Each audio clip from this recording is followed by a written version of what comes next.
A single Polaroid photo changed everything. June 15, 1989, Port St. Joe, Florida. In a convenience store parking lot, a woman spots a white Toyota van pulling away. Where it had parked, she finds something that sends chills through the entire nation, a Polaroid photograph. The image shows a young woman and a small boy lying on white sheets.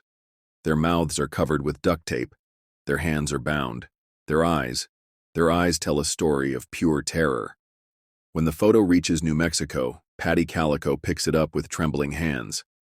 There, staring back at her from this haunting image, she sees her daughter Tara, missing for 9 months. The scar on the leg matches. The book next to the girl is Tara's favorite author, A Mother's Worst Fears, captured in a single frame. But to understand this story, we need to go back to September 20th, 1988. A morning like any other in Belen, New Mexico. The sun rises over the desert landscape as 19-year-old Tara Calico clips on her Sony Walkman, mounts her pink Huffy bicycle, and tells her mom she'll be back for their tennis game at noon. She has no way of knowing that these simple actions she's performed countless times before, will be her last known movements. As we examine the events of that morning, piece by piece, you'll discover why this case has haunted investigators for over 3 decades, why neighbors still whisper about cover-ups and conspiracies, and why, to this day, the truth about what happened to Tara Calico remains one of America's most disturbing unsolved mysteries. Before we dive deeper into this chilling mystery, I need a quick moment with you. If you're fascinated by unsolved cases like Tara Calico's, where every detail leaves you questioning what you thought you knew, then you're in the right place. Hit that subscribe button and notification bell right now. You don't want to miss our weekly deep dives into some of history's most perplexing cases. Belen, New Mexico, a small town of 7,000 people in 1988. The kind of place where everyone knows their neighbors, where doors stay unlocked, and where teenage girls can safely ride their bikes along Highway 47. The morning sun here is unforgiving, which is why Tara Calico always started her bike rides at 9:30 a.m. sharp. Tara wasn't just any 19-year-old. She was a university student, living at home, with clear goals and rigid routines. Every morning she'd cycle the same 36-mile route along Highway 47. Her mother, Patty, always warned her about riding alone. "Take Mace," she'd say. But Tara would laugh it off, pointing to her pink Huffy bicycle and saying, "Mom, I can outride anyone." That Tuesday morning started like hundreds before it. Tara packed her Sony Walkman with her favorite cassette tape. She wore a white t-shirt, white shorts, and white tennis shoes. Her long dark hair was pulled back in a ponytail. At 9:30 a.m., she called out to her mom, "I'll be back for tennis at noon." Witnesses spotted her pedaling south on Highway 47, her usual route. A group of construction workers noticed her pass by around 10 a.m., remembering her because she rode this route so often. But then came the last confirmed sighting. A witness reported seeing Tara still cycling, with a light-colored pickup truck following closely behind her. 11:45 a.m. Patty watched the clock, knowing Tara would be home soon for their tennis match. She was always punctual, always responsible. The minutes ticked by. Noon came and went. By 12:30, Patty knew something was wrong. Her daughter, who lived by her schedule, who never broke promises, who always came home, was gone. The last traces of Tara's presence on Highway 47 were the broken pieces of her Sony Walkman, scattered along the roadside like breadcrumbs in a dark fairy tale. These fragments would become the only physical evidence in a case that would soon capture national attention and spawn decades of theories, rumors, and haunting questions. By 1 p.m., Tara Calico couldn't wait any longer. She got in her car and drove Tara's regular route. The afternoon heat distorted the highway ahead as she scanned every inch of the road. No sign of her daughter. No pink bicycle. Nothing but the empty New Mexico highway stretching endlessly before her. At 2:30 p.m., she called the police. Officers found pieces of Tara's Sony Walkman scattered across a half-mile stretch of Highway 47. The plastic was cracked, the cassette door broken off, signs of a violent impact. But where was the bicycle? Where was Tara? These questions would haunt investigators from day one. The search operation launched immediately. Helicopters swept the desert terrain while ground teams combed through every arroyo and ravine. Local ranchers on horseback joined the search, covering miles of rugged landscape. Police interviewed the construction workers who'd seen her that morning. Their accounts painted a disturbing picture. A light-colored Ford pickup truck had been trailing Tara, matching her speed, staying close behind. As days passed, more witnesses came forward. 2 women reported seeing the same truck, driving aggressively near a female cyclist. Another witness described hearing screams near Rio communities, but couldn't pinpoint the exact location. Each new piece of information only deepened the mystery. Patty kept remembering her warnings about riding alone. She thought about the recent incidents Tara had mentioned, how she felt someone had been following her on previous rides. She'd brushed off these concerns, telling Tara she was being paranoid. Now these memories took on a horrifying new meaning. 1 week into the search, investigators found tire tracks veering off the highway near where the Walkman pieces were discovered. They also uncovered something they never publicly disclosed until years later: traces of rubber matching a bicycle tire, suggesting Tara's bike had been forced off the road. As September turned to October, the search area expanded to 20 miles in every direction. But Tara's pink Huffy bicycle never surfaced. No clothing was found, no blood evidence. It was as if Tara Calico had vanished into the vast New Mexico desert. Then, 9 months later, that Polaroid photograph appeared in Florida, transforming a missing persons case into something far more complex and raising questions that would perplex investigators for decades to come. In June 1989, a woman shopping at a Port St. Joe, Florida convenience store made a chilling discovery. There in the parking lot lay a Polaroid photograph that would send shockwaves through the Tara Calico investigation. The image showed a young woman and a small boy, both bound and gagged with duct tape, lying on white and blue striped sheets in what appeared to be the back of a van.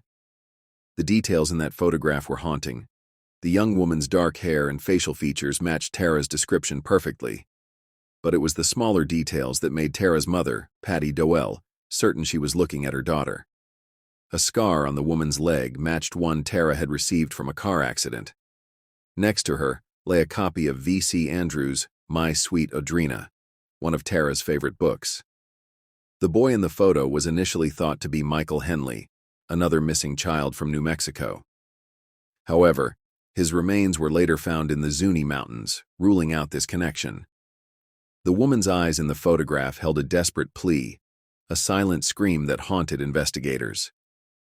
The FBI's analysis of the Polaroid proved frustratingly inconclusive.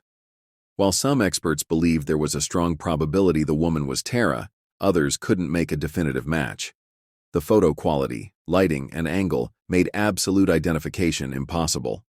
Scotland Yard's analysis suggested it was Tara, but without concrete proof, the photo remained another piece in an increasingly complex puzzle. The timing of the photo's discovery raised serious questions. If this was Tara, she had survived at least 9 months after her disappearance. The van's interior details became crucial evidence. The distinctive striped sheets, wood paneling visible in the background, and a plastic cup from Bell Trading Post, suggesting a possible southwestern connection. Port St. Joe police scrambled to locate witnesses. A white Toyota van had been spotted in the parking lot shortly before the photo's discovery, but like so many leads in this case, it vanished without a trace. The photo itself seemed deliberately placed as if someone wanted it to be found. 2 more Polaroids surfaced in the years that followed. One was mailed to a construction site in Montecito, California, showing a woman's face with tape across her mouth, blurred but bearing a resemblance to Tara. Another discovered in Port St. Joe displayed a woman bound on an Amtrak train. While these photos added to the mystery, they also complicated the investigation, leaving investigators to wonder, were they looking at evidence of a broader pattern of crimes or elaborate hoaxes inspired by the original Polaroid? The witness accounts of that fateful morning painted a disturbing picture. Multiple people along Highway 47 reported seeing a light-colored Ford pickup truck tailing Tara's bicycle. The truck, described as dirty and weather-beaten, appeared to be driven by 2 young men. One witness stated the vehicle was driving so close to Tara that its passenger could have reached out and touched her. The truck's presence wasn't just coincidental. Local mechanic David Silva reported seeing the same vehicle circling the area repeatedly that morning. He described the occupants as watching her, like predators stalking prey. Other witnesses noted the truck's distinctive mud splatter pattern and a dented rear fender. But these crucial details somehow slipped through the initial investigation's cracks. Behind closed doors, Belen buzzed with dark rumors. Some locals whispered about a group of teenage boys known for harassing female joggers and cyclists. Others pointed fingers at a local family with powerful connections, suggesting a cover-up. The sheriff's department received anonymous calls claiming Tara's body was buried in a remote mesa, but searches yielded nothing but desert dust. The Michael Henley connection briefly seemed promising. The 7-year-old boy had vanished in the Zuni Mountains, and his apparent presence in the Florida Polaroid suggested a possible serial kidnapper.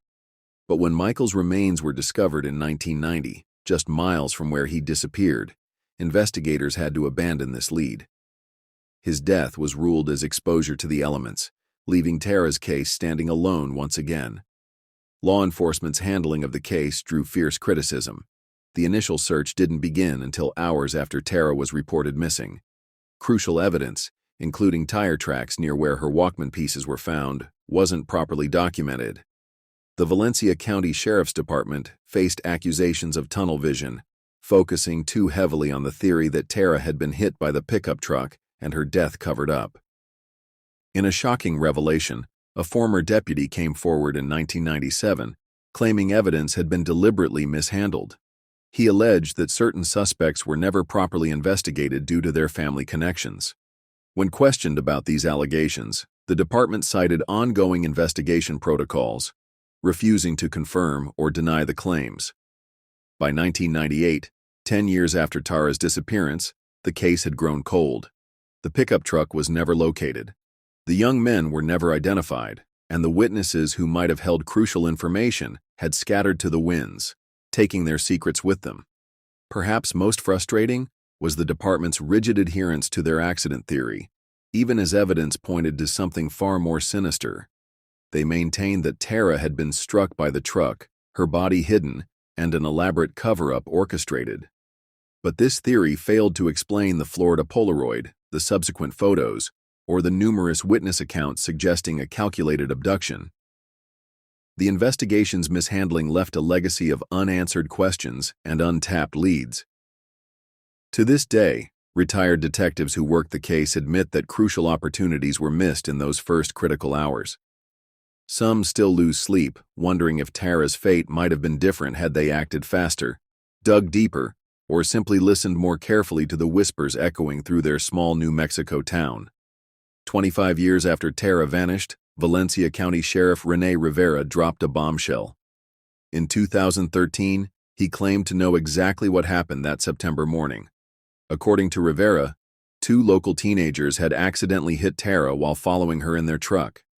Panic-stricken, they allegedly disposed of her body and her bicycle. Rivera stated he knew their names, but lacked sufficient evidence to make arrests. This revelation sent shockwaves through Belen. If true, it meant the Florida Polaroid, which had haunted investigators for decades, was an elaborate hoax. But many, including retired FBI agents who worked the case, strongly disputed this theory. They pointed to the multiple witness accounts describing a deliberate pursuit of Tara, not a tragic accident. In 2019, a series of Polaroid photos emerged from a Minnesota estate sale. One showed a young woman, bound and terrified, lying in what appeared to be a helicopter. Forensic experts noted striking similarities to the original Florida photo. Same camera model, similar composition, identical binding methods. Yet again, conclusive identification proved impossible. The case remains officially open, but with a tragic footnote. Tara's mother, Patty Dole, passed away in 2006, never knowing her daughter's fate. She spent her final years collecting every photo, following every lead, convinced that the girl in the Florida Polaroid was her Tara. The marked-up maps in her home still show every location she searched, every tip she pursued. Belen has never been the same. The morning bicycle riders vanished from Highway 47, Parents began driving their children to school. The community's sense of safety shattered, replaced by a lingering unease. Local historian Maria Sanchez notes, "Before Tara, we left our doors unlocked. After Tara, we installed security systems and bought guard dogs." The case has become required study at the FBI Academy, specifically highlighting how crucial those first 48 hours are in missing persons cases. Modern investigators point to Tara's case when emphasizing the importance of preserving evidence and following every lead, no matter how insignificant it might seem. Today, Tara's case file sits in a climate-controlled evidence room at the Valencia County Sheriff's Office. It spans 6 filing cabinets, thousands of pages of interviews, tips, and theories. Every few months, someone calls with a new lead. Sometimes it's a deathbed confession that leads nowhere. Other times it's someone claiming to recognize Tara in an old photograph. The reward for information still stands at $100,000.